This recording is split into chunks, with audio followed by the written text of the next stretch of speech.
Salmo 142, versículo 1. Dice la Biblia así: con mi voz clamaré a Jehová, con mi voz pediré a Jehová misericordia. Delante de él expondré mi queja, delante de él manifestaré mi angustia. Cuando mi espíritu se angustiaba dentro de mí, tú conociste mi senda. En el camino en que andaba me escondieron lazo. Mira a mi diestra y observa, pues no hay quien me quiera conocer. No tengo refugio, ni hay quien cuide de mi vida. Clamé a ti, oh Jehová, dije, tú eres mi esperanza y mi porción en la tierra de los vivientes. Escucha mi clamor, porque estoy muy afligido. Líbrame de los que me persiguen, porque son más fuertes que yo. Saca mi alma de la cárcel para que alabe tu nombre.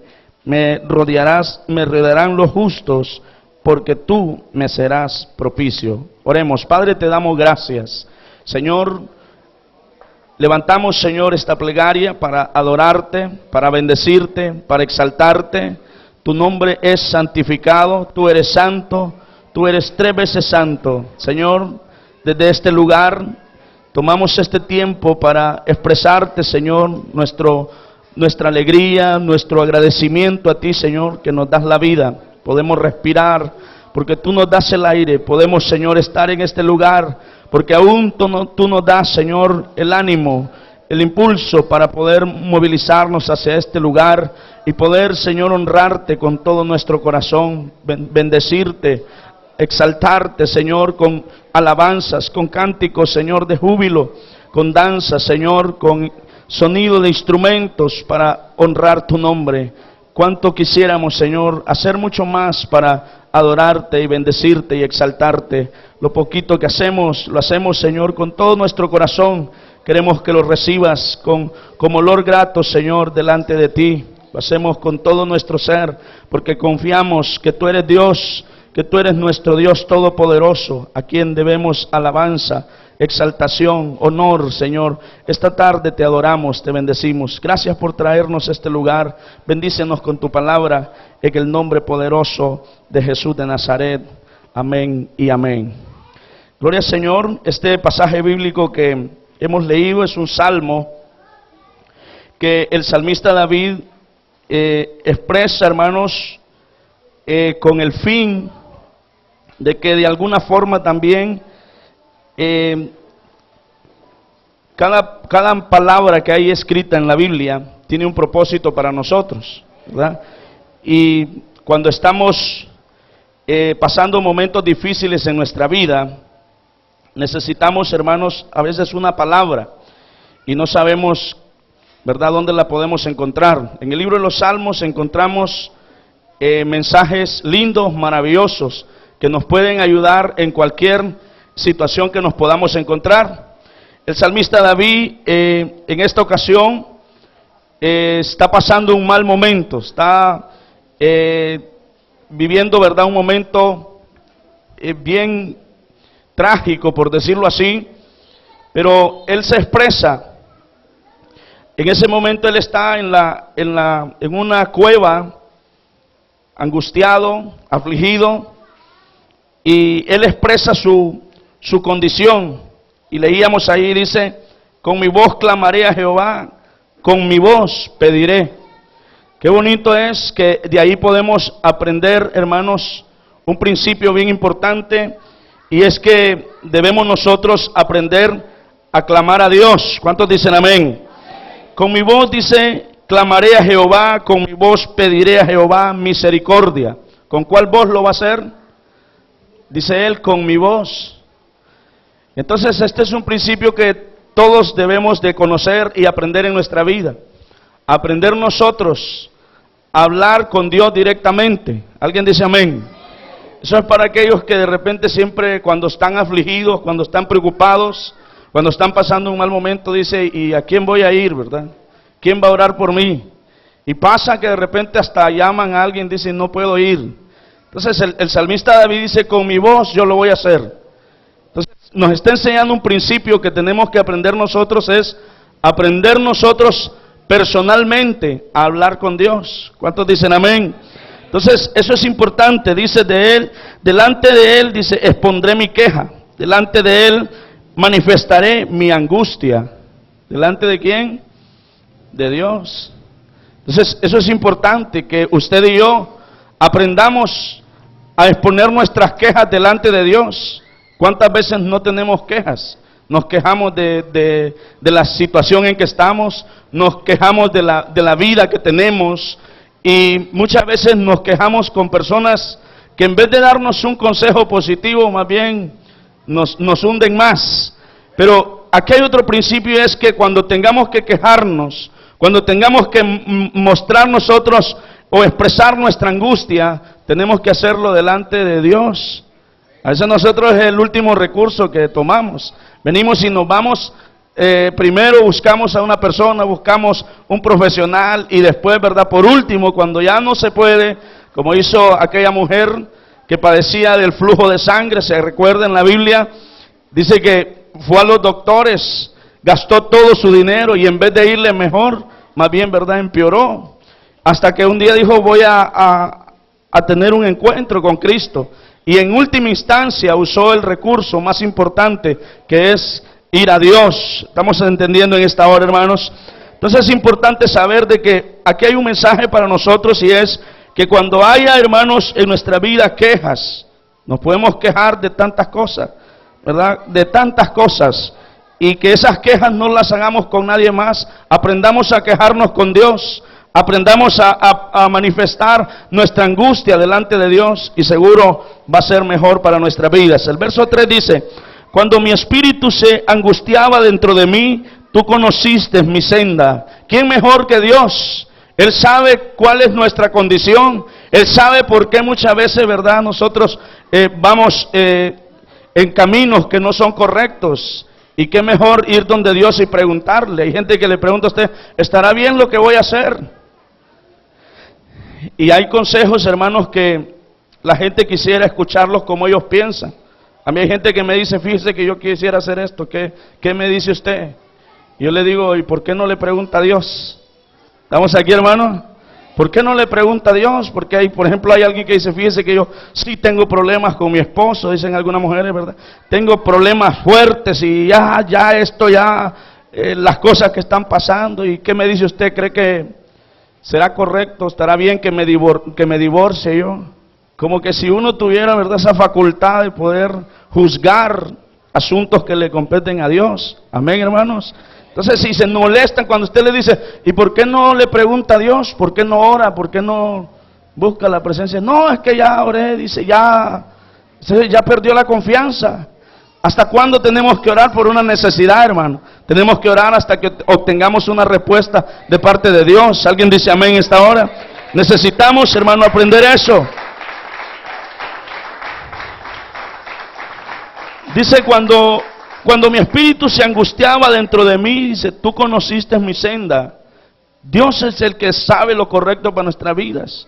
El proverbista Salomón dice, Él va a enderezar, dice, tus veredas. O sea, si tus caminos, si las decisiones que hemos tomado, nosotros tenemos que tomar una decisión en algún momento, y hay que tomarla para que Dios pueda ayudarnos. Y dice la Biblia que Él va a enderezar nuestros caminos torcidos. Cuando vemos un camino, entonces, ¿quién mejor que Dios, que conoce, como dice el salmista aquí, mi senda? Amén, hermanos. Y dice, en el camino en que andaba, me escondieron lazo. Entonces, hay hermanos, muchas veces vamos bien, vamos caminando, y de repente aparecen, ¿verdad?, los obstáculos en el camino y todo, y no sabemos qué hacer. Pero Dios siempre tendrá una respuesta para nuestras vidas. En otras palabras, el salmista David aquí también nos enseña un principio bien importante, y es que nosotros tenemos que aprender a confiar en Dios con todo nuestro corazón, tener plena confianza que Él nos va a ayudar, que Él nos va a guardar, que Él va a permitir, hermanos, de repente que algunas cosas pasen en nuestra vida, pero al final ayudarán para bien. Al final Dios sabrá qué va a hacer con nuestras vidas. Entonces, pero hay que hacer algo. Y hay que venir delante de la presencia de Dios. No se acostumbre que anden orando por usted. No se acostumbre que otro, ¿verdad?, lo haga. Aprenda usted a comunicarse con Dios, hacerlo usted independientemente, que eso es lo más poderoso que puede haber dentro de su vida. Estamos en últimos tiempos. Y dice la Biblia que en los últimos tiempos habrán hombres vanagloriosos, personas, ¿verdad?, que van a querer resaltar y todo eso. Y lastimosamente hoy día hay líderes que están enseñando que usted tiene que aprender a depender totalmente de ellos. Hay iglesias que están preocupadas que cuando el apóstol falte, a saber qué van a hacer. Cuando falte el hermano, a saber qué va a pasar. Cuando falte quien falte, hermano, que no te falte el Señor a ti. Por eso dice la Biblia, puesto los ojos en el autor y consumador de la fe. Aleluya. El verso 4 dice, mira a mi diestra y observa pues, no hay quien me quiera conocer, no tengo refugio, ni hay quien cuide de mi vida. Él está en un momento de depresión, por decirlo así, hermano. Cuando estamos deprimidos, sentimos que todo el mundo se aleja de nosotros. Amén, hermanos. Sentimos que nadie, ¿verdad?, nos presta atención. Y sentimos que el mundo, hermanos, se apartó de nosotros. Y nos sentimos, aquí la palabra es, nos sentimos solos. Sentimos que nadie está con nosotros. Pero ¿a cuántos no les ha pasado eso en la vida? Eso no es nuevo. ¿Cuántos están aquí? Me dicen amén. Vamos al libro de Job, por ejemplo, hermanos, y vamos a encontrar ahí en el capítulo 19 que Job, hermano, es un ejemplo grande de lo que es pasar un mal momento, de lo que es estar afligido, de lo que es estar solo, de lo que es, hermanos, apartar, que la gente se aparte de usted. Y mire lo que dice Job capítulo 19, nos vamos a ir al verso 13 para ahorrarnos tiempo. Allí dice, hizo alejar de mí, dice, a mis hermanos, oiga bien, y mis conocidos, dice, como extraños se apartaron de mí. No sé si alguna vez le ha pasado a usted, no sé si le ha pasado que de repente, ¿verdad?, su familia, sus hermanos lo abandonan, lo alejaron, se apartaron de usted. Y si usted dice, no, a mí nunca me ha pasado, yo me digo, pues qué bueno, pero llévese esta palabra en esta hora. Hay momentos en nuestra vida que de repente sentimos que todo el mundo se aleja de nosotros, aún las personas que están más cerca de nosotros. Hay gente que está rodeado de mucha gente, tiene mucha familia, tiene muchos parientes, pero se sienten solos dentro de su vida. Porque aunque se reúnan muchas veces, pero saben que los corazones, los lazos, hermanos, de amor, de afecto, están muy alejados. Entonces, a Job le pasó eso. A Job dice que se alejaron de él sus hermanos. ¿Qué más pasó? Dice, mis conocidos, dice, como extraños se apartaron de mí. Porque cuando usted está en la bendición, todo el mundo se va a acercar. Job tenía buenos amigos. Cuando usted está en bonanza, se le va a acercar la gente. ¿Se acuerda usted la parábola del hijo pródigo? Mientras tenía la herencia en las manos, habían amigos, habían cuantas personas alrededor de él, pero luego le faltó y se sintió solo, se sintió necesitado y no había nadie ahí que le pudiera brindar la mano. ¿Cuántos están aquí? Me dice amén. Entonces eso pasó con Job. Se alejaron sus hermanos, se alejaron sus conocidos como extraños. Dice que lo veían después. ¿Por qué? Porque Job estaba siendo probado. Diga conmigo, estaba siendo probado. Muchas veces nuestra soledad, ¿sabe qué es? Es parte de una prueba en nuestras vidas para ver cómo vamos a reaccionar, para ver cuál es nuestra actitud, para ver cuánto hemos aprendido a confiar en Dios. ¿Alguien dice amén, hermano? Entonces la soledad, hermano, la depresión en la que muchas veces nos encontramos, en muchas ocasiones sirve, hermanos, para que aprendamos nosotros a conocer a Dios en ese momento. Dice el verso 14, mis parientes, dice, se detuvieron y mis conocidos se olvidaron de mí. La gente se olvida de usted, aún su familia. Hay gente que sus familiares tienen años de no verlos, sus hermanos. Hay gente que tienen años de no ver a sus parientes, pero si usted estuviera en bonanza, en bendición, ahí lo estuviera en su casa. Dice el verso 15, los moradores de mi casa y mis criadas, dice, me tuvieron por extraños. Oiga bien cómo dice Job, forastero fui yo, dice, a sus ojos, extraño, como que si era de otra tierra. ¿Y eran quiénes? Eran, hermanos, y dice que los que moraban en la casa de él, las criadas, las personas que trabajaban allí, cuando lo vieron a él. ¿Sabe cuál era la condición de Job? Había perdido todo y lo único que le había quedado era como una especie de sarna dentro de su piel, y él agarraba un pedazo de teja y con eso se rascaba. Eso le había quedado, y los mismos de la casa lo miraban mal. lo maltrataban, y dice que lo miraban como extraño, se olvidaban de él allá rascando y todo el mundo en su casa, quizás terminándose lo poquito que él tenía ahí en la casa, en la refrigeradora, vas a ver. Y ahí ellos, ¿verdad? Mientras se terminaba, ahí estaban, pero ¿sabe qué? Allá lo tenían a él olvidado. ¿Qué procesos esos en nuestras vidas, hermano? Dice el verso 16, llamé a mi siervo, dice, y no respondió. ¿Qué le parece? El que estaba obligado a servirlo, porque recibía, hermanos, un salario, pero quizás ya no había dinero para pagarle, entonces ya no había atención. Mientras había dinero, mientras había todo, quizás era una atención extraordinaria, ni necesitaba llamarlo. Pero en el momento del proceso, en el momento de la soledad, en el momento donde se necesitaba de este siervo, dice, no respondió. ¿Vinieron esta noche, hermano? Dice, de mi propia boca, dice, le suplicaba. Dice el 17, mi aliento vino a ser extraño a mi mujer. Hasta la mujer le sentía mal olor. ¿Estamos aquí, hermano? Hasta ella lo miraba con repudio. La mujer, hermanos, ¿estamos aquí? Dice, de mi propia boca le suplicaba y mi aliento vino a ser extraño a mi mujer, aunque por los hijos, dice, de mis entrañas le rogaba. O sea, no lo hagas por mí, pues hacerlo por mis hijos. Y mire lo que dice el 18, pero aún dice, aún los muchachos, dice, me menospreciaron y levantarme, dice, y al levantarme, dice, hablaban contra mí. Verso 19, todos mis íntimos amigos me aborrecieron y los que yo amaba se volvieron contra mí. Mi piel y mi carne, dice, se pegaron a mis huesos y he, dice, escapado con solo la piel de mis dientes. Yo hay veces que me siento así, porque a veces a uno le faltan 100 pesos en la bolsa, no anda nada.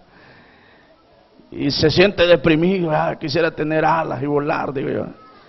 Pero me voy y agarro ese texto ahí, ¿verdad? Y empiezo a leerlo todo, digo yo, no hombre, yo estoy feliz acá, ¿verdad? Entonces, la palabra del Señor, hermano, nos infunde aliento a nuestras vidas. Cuando estamos solos, cuando nos estamos afligidos, cuando nos sentimos, hermano, una buena opción es que vayamos a la palabra del Señor. Y cuando usted lee los procesos que pasaron los grandes hombres de Dios, ¿y cuál era el problema de Job? Que era temeroso a Dios. ¿Cuál era el problema de Job? Que servía a Dios, que amaba a Dios con todo su corazón. Y un día lo probaron para ver si es cierto que aquel amor a Dios era un hombre rico, tenía cuantas cosas. Entonces llegó la prueba, porque somos probados, y todo hijo de Dios tiene que darse cuenta que tarde o temprano va a llegar la evaluación a su vida. A ver qué tanto ama usted a Dios. Es que en la bonanza es bonito cantar cuando hay amigos, es bonito danzar cuando todo está calidad, pero ¿qué cuando vienen los problemas? ¿Qué cuando vienen las enfermedades? ¿Qué cuando viene el menosprecio de los demás hacia nuestra vida? ¿Qué cuando escucha críticas que de repente no son agradables dentro de su vida? ¿Cómo respondemos? Amén, hermanos. ¿Cómo respondemos? Yo he leído la historia de Job y dice él, hermanos, empieza él a hablar de todo lo que le pasa, y el verso 15 dice, los moradores de mi casa y mis criadas me tuvieron, dice, por extraño, forastero fui yo a sus ojos. Perdón, me salté. El verso 25 dice, yo sé que mi Redentor vive, dice, y al fin se levantará sobre el polvo. ¿Qué le parece? Pero al final dijo él, pero yo sé que mi Redentor vive. Era motivo para decir, ¿verdad? ¿Y dónde está mi Dios? ¿Dónde está Dios? Y los mensajes que dicen que somos perlas preciosas, real sacerdocio, y que nada nos va a faltar, y a él le faltó todo. ¿Cuántos vinieron a esta hora? Entonces yo le he dicho a usted, si le han dicho que el Evangelio, el camino del Señor, todo es color de rosa, le mintieron. Hay momentos en el camino del Señor que somos afligidos, que hay momentos en el camino del Señor que nos faltan las cosas, pero que no nos falte la paz, que no nos falte la confianza en Dios, que no nos falte el gozo del Espíritu Santo, hermano. Entonces, ¿qué hacer si me siento yo como Job, que se alejaron de mí toda la gente, nadie me visita, nadie me quiere? Y de repente hay gente que nos quiere visitar, pero con la cara que tenemos, ay no, mejor me voy de paso. Porque el problema está aquí en nuestra mente, en nuestro corazón. Estamos, hermanos, atribulados, ¿verdad? Y entonces, con nuestra actitud, con el ambiente que tenemos a nuestro alrededor, yo creo que nadie quiere estar con una persona que vive quejándose. Amén, hermanos. Nadie, para nadie es gusto querer estar con alguien que solo ay. Por eso dice David, dice mi queja las voy a presentar delante de ti, porque los demás más bien les va a incomodar que yo me esté quejando. Cuando usted va y se queja delante de Dios, entonces es la forma correcta. ¿Cuántos dicen amén en esta hora, hermano? Entonces es importante, por ejemplo, ¿qué hacer entonces si yo estoy afligido? Una buena opción es que usted vaya a las Escrituras. Y si es un proceso de su vida, los grandes hombres de Dios pasaron procesos. Algunos los apedrearon, algunos otros los serrucharon, algunos otros les pasaron tantas cosas, y nosotros a veces nos falta una mínima cosita y ya no queremos ni congregarnos. Ya queremos abandonar el camino del Señor. Pero ¿qué hacer entonces? Dice Santiago capítulo 15, versículo 13. ¿Qué hacer cuando estamos afligidos? ¿Qué hacer? Dice el versículo 13. ¿Está alguno entre vosotros afligido? Dice, haga oración. ¿Qué va a hacer usted cuando esté afligido? ¿Qué va a hacer, hermano? ¿Y qué es orar? Es platicar con Dios bajo la certeza que Él nos va a escuchar. ¿Está afligido? ¿Por qué? La aflicción son enfermedades. La aflicción son problemas en el hogar, con los hijos, con la familia, en el trabajo. Son problemas, hermanos, de diferentes formas. Es todo aquello que no nos deja a nosotros ni siquiera, son pensamientos en nuestra cabeza que ni nos dejan dormir. ¿Alguien dice amén, hermano? Que nos quitan el apetito, no nos dejan ni comer. Algo otro nos pega peor, nos da hambre. Y es peor porque no hay nada en la refri. Cuando hay aflicción, hermano, es problema. No sé si a usted le ha pasado que cuando no anda dinero es cuando más ganas de todo le da. La misma aflicción, los mismos nervios y toda la depresión que hay dentro de su vida. Y uno dice, ¿qué hago? ¿Qué hago con esta situación? Entonces dice el apóstol Santiago, inspirado por el Espíritu Santo, habla, dice, si alguno está, dice, afligido, haga oración. Pero es importante que vayamos, hermanos, a doblar rodillas y clamemos al Señor. ¿Sabe por qué? Porque nosotros a veces empezamos a ver nuestro entorno y nos damos cuenta que la familia nos abandonó. Nos damos cuenta que los amigos nos abandonaron, que nuestros jefes nos abandonaron. Nos damos cuenta que a nuestro alrededor todo se complicó. Y entonces decimos, mejor quisiera morirme. ¿Cuántos están aquí y me dicen amén? Porque estamos acostumbrados a tener éxito en la vida, que todo nos salga bien. Pero cuando de repente algo sale mal, deseamos morirnos. Pero de repente no es solo a usted que de repente le ha pasado. Quiero que vaya conmigo al libro de Reyes, por ejemplo. Primera de Reyes, capítulo 19, verso 3. Dice, viendo pues, esto es el profeta Elías, una historia que muchos de nosotros conocemos. Había tenido una gran victoria. Amén, hermanos. Había derrotado, hermano, a muchas personas. Y era un hombre con tremendo éxito. Las guerras eran, verdad, ganadas. Todo salía bien. Pero un día, después de que se metió con una gente que en ese momento él pudo haber pensado, no tuve que haberme metido con estos. Después de que los derrotó, se levantó una señora por ahí, ¿verdad? Y le mandó a decir que había tocado, ¿verdad?, lo que nunca debió haber tocado y que ahora que se despida de este mundo. Entonces dice él en el verso 19:3 de Primera de Reyes, dice, viendo pues el peligro, se levantó y se fue, dice, a salvar su vida. ¿A qué se fue? A salvar su vida. Se levantó, pero se fue a salvar su vida. Y dice, y vino, dice, a Berseba, que está en Judá, y dejó ahí, dice, su criado, y él se fue por el desierto un día de camino, y vino y se sentó debajo de un enebro, y deseando morirse. ¿Qué deseaba? Morirse. ¿Sabe por qué? Porque su mente estaba cerrada ahí en un pensamiento, y lo que él más deseaba era morirse. ¿Cuántas veces no nos hemos sentido nosotros así? Después que hemos estado en una situación difícil, después de que nos menospreciaron, después que nos humillaron, que nos hicieron tantas cosas, lo que más deseáramos es morirnos, desaparecer de este mundo y ya no estar aquí, no existir. Entonces al profeta Elías le pasó. ¿Cuántos están aquí? Me dicen amén.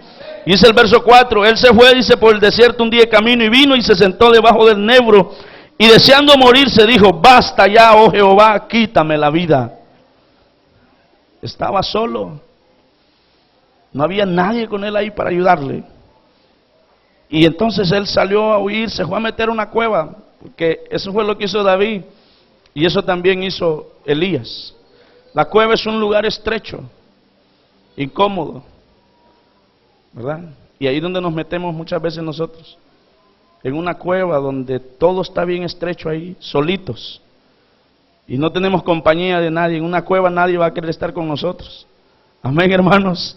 Entonces nos cerramos, nuestra mente se pone estrecha y no hay manera de pensar más que en aquella incertidumbre que hay en nuestras vidas, en la zozobra que está ahí, que no nos deja, y ahora qué voy a hacer, y ahora qué va a pasar, afligidos, preocupados, qué vamos a hacer.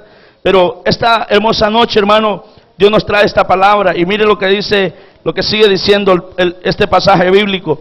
Dice, pues no soy yo mejor que mis padres, dice, y echándose debajo, dice, echándose debajo del enebro, dice, se quedó dormido y aquí, luego un ángel le tocó y le dijo, levántate, come. Entonces él miró y aquí a su cabecera una torta cocida sobre las ascuas y una vasija de agua, y comió y bebió y volvió a dormirse. ¿Dónde estaba él? En una cueva. ¿Cómo estaba ahí? Solo. Pero mientras él dormía, habían ángeles trabajando. Y esa es la confianza que nosotros debemos de tener. Que a lo mejor usted está en una cueva ahí, en un problema. Yo no sé cómo se llama la cueva en la que muchas veces nosotros caemos. Puede ser, ¿verdad?, en la cueva del resentimiento, del rencor. Amén, hermanos. De los deseos de venganza. En aquellas, hermanos, cuevas de que muchas veces no podemos salir. Y Elías, hermano, dice que se metió ahí y lo que él reflexionaba en esa cueva era, Señor, quítame la vida.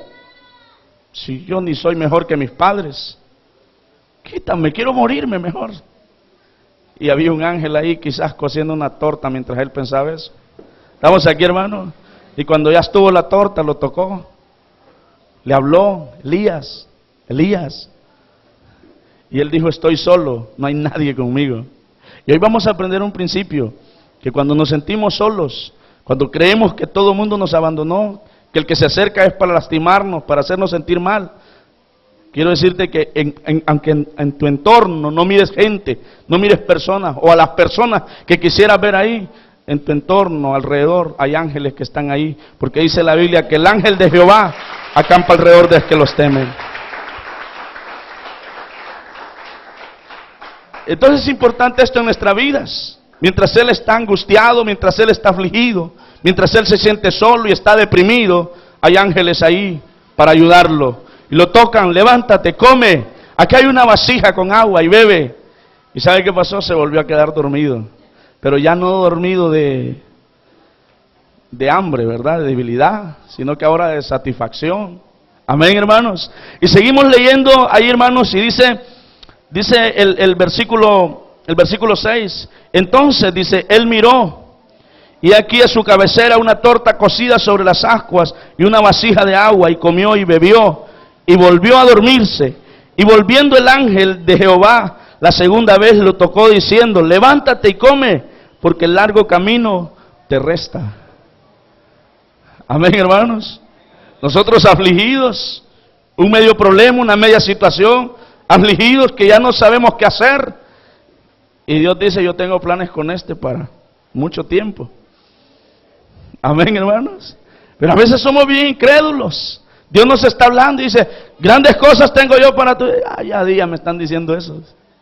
Dice Dios que va a hacer esto. No, ya eso ya no me hace a mí. ¿Saben por qué? Porque hemos perdido la confianza en Dios. Y usted dice, ¿cómo? Si aquí estoy con un tiesto rascándome. Ya nadie me quiere, solo estar sarna me ha quedado. Y de repente usted no es sarna. sino que de repente usted lidiando con sus propias situaciones que ni las suyas puede llevar. Entonces, hermano, ¿sabe qué pasa? Dios está pensando muchas veces con usted que después de ese proceso que está pasando entre su vida, después de ese proceso, después de esa prueba, Dios quiere llevarlo a usted a otro nivel, y no por un ratito, sino que dice, largo camino te resta. Levante su mano así conmigo y diga, largo camino me resta. Hay que caminar, hay que seguir, no nos vamos a morir ahorita. Aunque compre la ataúd y lo va a tener, miedo le va a dar de verlo. ¿Cuántos están aquí? Me dice amén. Entonces, en vez de afligirnos, en vez de estar ahí preocupados, deprimidos, mejor diga, yo sé que ahorita hay ángeles alrededor trabajando, aunque su mente esté ahí, ¿verdad? Con un ataque del enemigo, con unos cuantos dardos ahí, yo sé que mi Redentor vive, Él me va a levantar del polvo donde yo esté, de ahí me va a sacar, así que mientras yo viva, mientras respire, voy a alabar y a glorificar el nombre de Dios, hermano. Aleluya. Entonces, a muchos hombres les pasó esto, a muchos hombres les sucedió eso. Ahora, ¿qué hacer cuando estamos así? Porque la gente se nos aparta, la gente te trata mal, tus mejores amigos, la familia. Y no los culpes a ellos, es parte del proceso que estamos pasando y alguien tiene que hacer esa chamba. Yo no quiero ser ese siervo. Amén, hermanos. Pero alguien tiene que hacerlo. Y hay quienes que tienen ese ministerio, ¿verdad? De ir en el momento que usted está pasando el proceso y ahí llegan, ¿verdad? Amén, hermano. Llegan con el martillo a darle más duro. Pero yo creo que en vez de resentirse con ellos, ámelos más. Ámelos, bendígalos. Porque si le duele, gracias a Dios, significa que usted está vivo. Si no le doliera, es que usted está muerto ya. Si le duele y usted está llorando en el proceso porque lo hicieron sentir mal, lo trataron mal, entonces usted siente que, bueno, alégrese. Si siente es porque todavía está vivo. ¿Qué voy a hacer entonces? Vamos a ir a primera de la segunda de Timoteo, hermanos, y qué importante es que nosotros, ¿verdad?, sepamos qué hacer. Amén, hermanos. Que sepamos qué hacer, porque si no, luego nos sentimos mal y ya no sabemos qué hacer, ya no sabemos por dónde, hermanos, podemos avanzar. Entonces yo creo que si algo es importante es que aprendamos nosotros a entender los procesos que Dios nos va a hacer pasar en nuestras vidas. Amén, hermanos. Él nos va a hacer pasar de repente algunas situaciones en nuestra vida, que de ahí vamos a sacar algo positivo para nosotros. Entonces, ¿qué hago? Segundo de Timoteo capítulo 4 y versículo 16, dice, en mi primera dice defensa, ninguno estuvo a mi lado, sino que todos me desampararon. Y mire aquí como dice, no les sea tomado en cuenta. A Pablo lo agarraron, lo llevaron a la cárcel. Estamos aquí, me dice amén, por predicar el evangelio. ¿Y sabe qué pasó? Lo metieron a la cárcel, lo torturaron, lo golpearon y estaba ahí. Y en su primera defensa, ¿sabe quién estaba ahí para defenderlo? Diga conmigo, nadie. Nadie. Todos lo abandonaron. Amén, hermanos. Todos. Sus amigos, sus hermanos, todos. Los hermanos que él había ganado, ¿verdad? ¿Y sabe qué dijo él? No le sea tomado en cuenta. ¿Qué va a hacer usted cuando la gente lo abandone y lo deje solo? Cuando lo desamparen y lo traten mal. Estamos aquí, me dice amén. Aquí está un consejo, está un principio. ¿Qué va a hacer? Que no le sea tomado en cuenta. ¿Sabe qué significa eso? Que Pablo no le dio lugar al resentimiento. Él bien pudo haber dicho, y ellos, ¿verdad?, cuando estaban sin Cristo, yo les fui a hablar. Y yo me lo gané y siempre estuve dando mi vida por ellos. Y yo estuve siempre pendiente. Y hoy que los necesito, ¿dónde están? No se puso a hacer eso. ¿Sabe qué dijo él? No le sea tomado en cuenta. Porque cuando usted necesita cuando usted está, ¿verdad?, necesitado de una palabra de bendición. Ah, está bueno que le pase eso, ¿verdad? Mira, ay, déjenlo, por algo le pasó eso. Y usted dice, y es mi propio hermano en Cristo, yo me lo gané para el Señor. Y yo estuve pendiente de que él creciera espiritualmente. Y ahora que yo estoy pasando este proceso, en vez de echarme una mano, me tiro el pie, hermano. Pero ¿sabe qué? Dice el apóstol Pablo, que no le sea tomado en cuenta. Lo que él quiere decir, yo voy a proteger mi corazón de no ir a resentirme contra nadie. Porque el resentimiento no trae nada bueno, hermanos. ¿Cuántos dicen amén? Hay personas en su vida que han influido y lo han marcado a usted por sus actitudes, por las cosas que han hecho contra su vida. ¿Qué tiene que hacer? Aquí hay un principio y Dios dice a través de su palabra que no le sea tomado en cuenta. ¿Qué dijo Jesús cuando estaba allá en la cruz crucificado? Dijo, ya en su agonía lo volteaba a ver y pedía agua, y en vez de agua le tiraban vinagre para que tomara. ¿Y Jesús qué dijo? Perdónalos, Padre, porque no saben lo que hacen. No le dé lugar al resentimiento. Libérese de eso. En el proceso usted se va a sentir ofendido. Usted se va a sentir mal, le va a doler. Y llore, eso no es malo. Llore. Y aunque hay algunos que van, ¿verdad? Y le dan en la llaga y les gusta verlo llorar a usted, todavía van y se aseguran si está llorando. Está llorando, dice. Mejor que sienta que... No les tome en cuenta eso, perdónenlos. Amén, hermanos. No le dé lugar a usted al resentimiento. Si lo miran con indiferencia, usted mírelos calidad. Sonría, Cristo le ama. Amén, hermano. Usted sienta gozo en su corazón, diga, Señor, yo no voy a permitir odiar a mi hermano. Yo no voy a permitir que ahora, que en este proceso que estoy pasando y me están atacando, en vez de odiarlo, yo voy a sentir paz en mi corazón. ¿Cuándo se siente paz en el corazón? Cuando no damos lugar al resentimiento, a la amargura. Entonces tenemos que darle lugar al Espíritu Santo para que Él, hermano, nos ayude y nos dé protección en nuestros corazones. ¿Cuántos pueden decir amén en esta hora? Entonces, pero yo quiero que leamos el siguiente versículo, porque ahí yo voy a ir ya finalizando este mensaje. Dice el verso 17. Pero el Señor estuvo a mi lado. ¿Dónde está Dios cuando tú crees que estás solo? ¿Qué dijo el apóstol Pablo? En mi defensa, dice, ninguno. ¿Y ninguno es igual a cuánto? Es a cero, ninguno.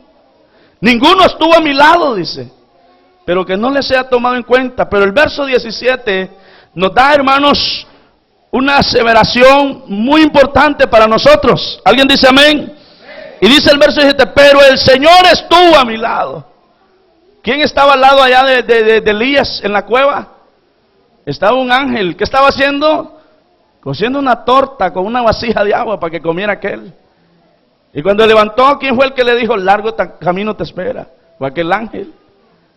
También hay hombres y mujeres de Dios que en el proceso de tu vida van a llegar a decirte, no te preocupes. ¿Sabes qué? Cosas mejores vienen para tu vida. Dios va a también levantar hombres. Y aún a veces hay quienes que un bolo les ha hablado. Bien borracho, yo te miro a vos cara de una mujer de Dios. Ya, mejor decirme dónde queda la cantina que quiera beber ahorita, porque mira que, ya queda. Invítame, no ando nada, les, porque así es. Usted en la aflicción no tiene nada. ¿Y sabe qué pasa? Ahí está Dios obrando, viéndolo. Dice el apóstol Pablo, pero el Señor estuvo a mi lado y me dio fuerzas. ¿Sabe por qué nos restauramos del proceso de nuestra vida? Porque ahí está el Señor al lado nuestro. ¿Sabe para qué? Para darnos fuerza. Alguien va a usar Dios. Alguien va a levantar Dios para que tú te puedas levantar. Y tú tienes que ser humilde para que recibir, hermanos, el ayuda, el apoyo de esa persona que te va a ayudar a restaurarte. Pero a veces le ponemos más cuidado a aquel que llega a darte con el martillo para probarte. Y a ese fue mandado también. ¿Cuántos estamos aquí? Me dice a mí. ¿A quién le vas a poner más cuidado? ¿A que te llegó a martillar o el que te llegó a decir, a dar palabras de aliento y te dijo, largo camino te resta, vas a seguir adelante? Yo creo que tenés un potencial. No, es que yo ya, no, deja de hablar así. Vamos a orar, nos vamos a meter juntos. ¿Sabes qué? Aquí tengo yo una baleada, la vamos a partir, comamos mitad y mitad. Siempre va a haber alguien ahí. ¿Cuántos dicen amén? ¿Y sabes quién está ahí al lado nuestro cuando no hay nadie alrededor? Está Dios. Y tú dices, ¿dónde está? Ahí está al lado tuyo. Mira lo que dice el apóstol Pablo. Pero el Señor estuvo a mi lado y me dio fuerza para que por mí, dice, fuese cumplida la predicación y que todos los gentiles oyesen. Así fue librado de la boca del león. ¿Cómo fue librado? Por la fuerza de Dios, por los ánimos que Dios le dio. El Señor estuvo a su lado para ayudarlo, para guardarlo, para protegerlo. Y así el poder llevar a cabo el propósito de su vida. Hay gente que le apasiona servir en la obra del Señor y en el momento del proceso tienden a quedarse. Y ahí en el desierto, ahí donde están pasando la situación difícil, ahí se quedan. ¿Sabes por qué? Porque te falta este principio, que tienes que aprender a confiar en Dios y que Dios del polvo donde estás, de ahí te va a levantar y te va a llevar para cosas mejores todavía. Aleluya.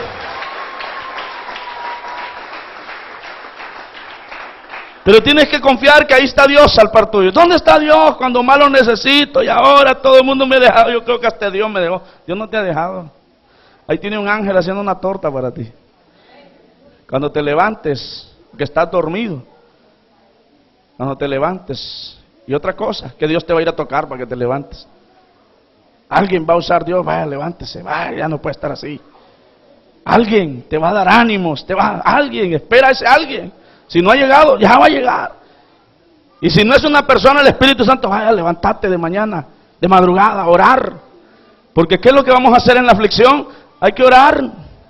Hay que platicar con Dios, contarle. En mi angustia, finalizamos aquí en el salmo que comenzamos. Salmo 142. Mire cómo dice el salmista David. Qué importante es esto, hermano, porque a veces no sabemos qué hacer en los momentos difíciles de nuestra vida. Dice nos quedamos en el verso 4, 142, 4. Mira mi diestra, dice, y observa pues, no hay quien me quiera conocer. No tengo refugio, ni hay quien cuide de mi vida. Así pensamos cuando estamos afligidos. Así pensamos cuando estamos atribulados. Pero dice el verso 5, clamé a ti, oh Jehová, dije, tú eres mi esperanza y mi porción en la tierra de los vivientes. Escucha mi clamor porque estoy muy afligido. ¿Con quién tiene que hablar? Con Dios. ¿Qué le va a decir? Lo que usted siente en su corazón. Y dice, líbrame de los que me persiguen, porque son más fuertes que yo. ¿Se ha fijado usted? Y usted, ¿verdad? Anda ahí, préstame 100 pesos. Usted que toda la vida buscando peso prestado, no es hijo está de un rey. No, hombre, qué barbaridad. Y usted sabe que ellos pueden ayudarle y darle los 100 pesos. Pero hay gente de Dios también. Entonces dice el verso 7, saca mi alma de la cárcel para que alabe tu nombre. Me rodearán los justos, porque tú me serás propicio. Saca mi alma de la cárcel. Porque cuando estamos afligidos, cuando estamos deprimidos, estamos encarcelados. No podemos salir para ningún lado, no podemos avanzar. Pero cuando Dios te saca de esa cárcel, cuando Dios te saca ahí, ¿qué vas a hacer? Todo lo que respire va a alabar a Dios. ¿Qué vas a hacer? Si alguno está alegre, cante alabanza al Señor, dice Santiago. Póngase de pie, hermano, esta noche. Necesitamos, hermanos, confiar en Dios, confiar de verdad. Confiar con todo nuestro corazón, tener plena confianza en Dios. Y Dios va a hacer cosas grandes. Dios va a enviar ángeles. Dice su palabra que los que confían en Jehová son como el monte de Sión, que no se mueven, sino que permanecen para siempre.